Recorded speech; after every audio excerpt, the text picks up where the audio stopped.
Welcome back, everyone, to another Explainer. Today, we are unpacking a really fascinating geopolitical analysis by an author known as Chazz. We're looking closely at the April 2026 U.S.-Iran ceasefire. Specifically, we're diving into exactly why this pause in the fighting feels so incredibly incomplete. If you've been watching the news lately and felt this lingering sense of instability despite all the official agreements, well, you are definitely not alone. So let's dig into some historical comparisons that explain exactly why this is happening. So, here is the million-dollar question. Why doesn't it feel over despite the ceasefire? A 2-week ceasefire between the US and Iran was officially signed on April 7, 2026. You'd think the whole world would just breathe a massive sigh of relief, right? Yet this collective unease is still hanging in the air. Why? Because the Strait of Hormuz is still severely restricted, and Israel is still continuing its strikes in Lebanon. The war between the US and Iran might have hit the pause button, but the broader Middle Eastern conflict, that hasn't subsided at all. All right, let's get into Section 1, the Cold War proxy structure. When we look back at the history, we basically have three massive geopolitical markers on our timeline: the 1956 Suez Crisis, the 1973 Yom Kippur War with its resulting oil crisis, and now our current 2026 US-Iran ceasefire. Now, it's super tempting to look at the 2026 crisis and just say, oh, history's just repeating itself. But there is a profound structural difference between the proxy conflicts we saw during the Cold War era and the direct standoff we're witnessing today. Think about it.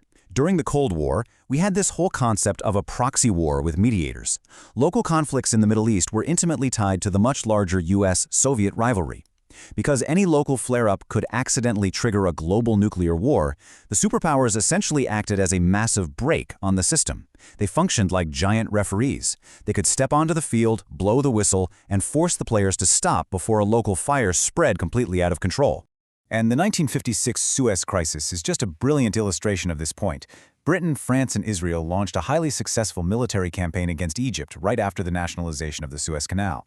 But, as it turned out, military success absolutely did not equal political victory. The US, terrified of Soviet escalation and frankly opposing what its own allies were doing, stepped in and forced them to withdraw. The external superpower slammed on the brakes, prioritizing global order way over any regional military victory. Which brings us to Section 2, America as a direct player. If we compare the two eras side by side, it's pretty wild. During the Cold War, the US acted as that mediator or brake, managing those huge ideological blocks. But cut to the current 2026 era, and the US is fundamentally a combatant. It's an executor, acting on its own direct national interests. The US isn't standing on the sidelines with a referee whistle anymore. It's right there on the field, wearing a jersey. The referee has literally left the building. So the absolutely crucial point here is understanding America's specific motivations today. The US isn't intervening in 2026 to resolve some broad ideological Arab-aligned cause, and it's definitely not trying to be the global policeman.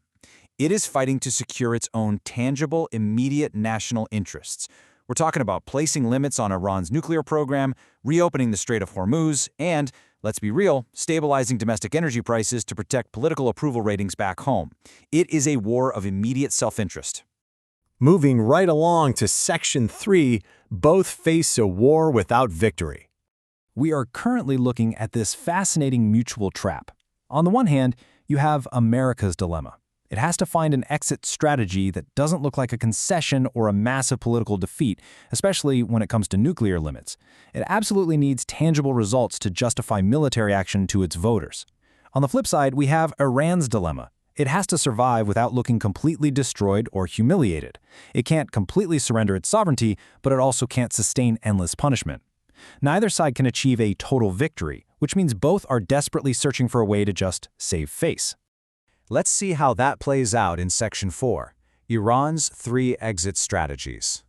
According to the source analysis, Iran's strategic web basically breaks down into 3 distinct elements, and each one serves a vastly different geopolitical function. You have the Strait of Hormuz, which acts as their short-term negotiation card. You've got nuclear development, which is the long-term core issue. And finally, Israel, acting as a highly unpredictable external factor. Let's break these down one by one. We start with the Strait of Hormuz, and I really want you to focus on this fraction, 1/5. In 2024, approximately 1/5 of the entire world's total oil and petroleum product consumption passed through this single narrow waterway. I mean, that is an astronomical choke point.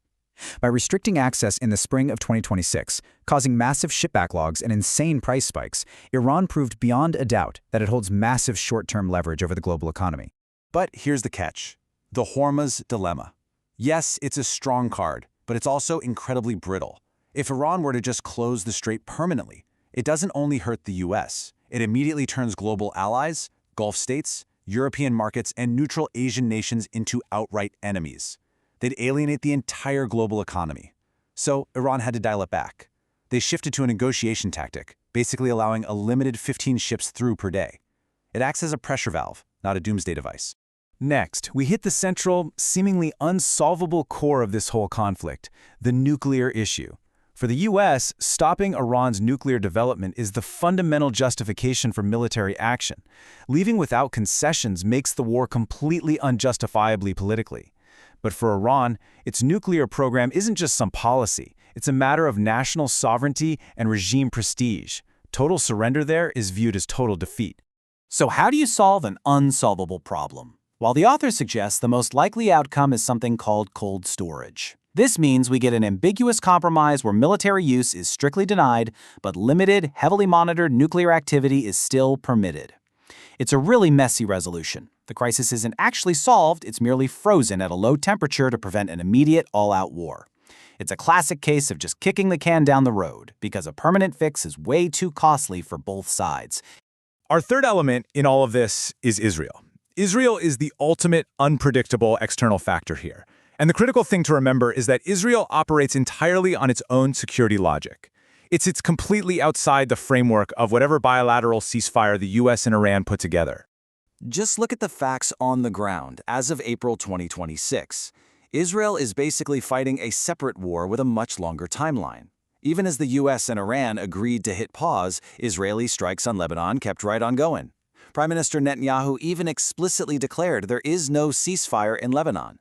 Their whole focus is on the long-term deterrence of Iranian-backed regional threats.